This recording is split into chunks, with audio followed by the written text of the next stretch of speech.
بسم اللہ الرحمن الرحیم والصلاة والسلام علی رسول اللہ وعلی آلہ وصحبہ اجمعین۔ معزز ناظرین و سامعین کرام، السلام علیکم ورحمۃ اللہ وبرکاتہ۔ ارشادات حضرت سیدنا ابوالحسن خرقانی رضی اللہ تعالی عنہ۔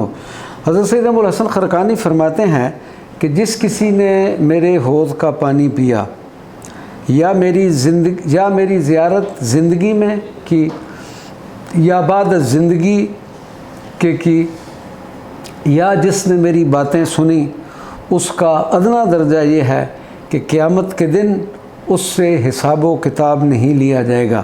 ایک مرتبہ لوگوں نے پوچھا کہ آپ کی مسجد اور دوسری مسجدوں میں کیا فرق ہے؟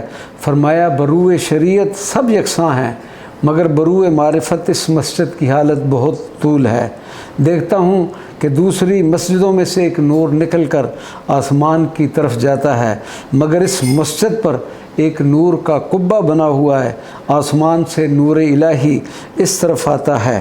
حضرت ابوالحسن خرقانی رضی اللہ تعالیٰ عنہ فرماتے ہیں کہ یک روز خدا من ندا کرد کہ ہر آن بندہ کہ با مسجد تو درآید گوشت و پوست و بر آتش حرام گردد۔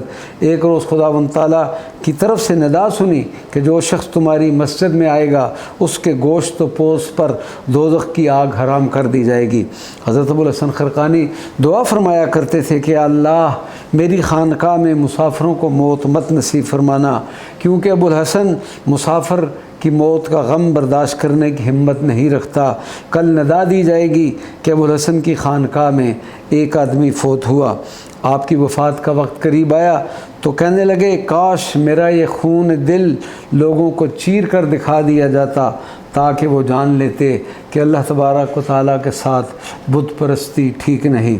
الحمدللہ ہمیں اس بارگاہ مقدسہ معطرہ میں کئی بار حاضری، آپ کی مسجد میں نماز پڑھنے، اذان دینے اور جماعت کرانے کا بھی اس بندہ ناچیز کو شرف حاصل ہوا، اور آپ کے اس چشمہ پر بھی حاضری کی سعادت اور اس چشمہ کے پانی کو پینے کی بھی سعادت کا شرف حاصل ہوا۔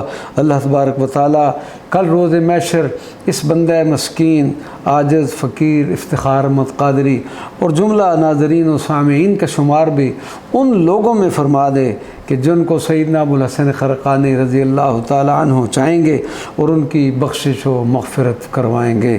وما علینا الا البلاغ المبین۔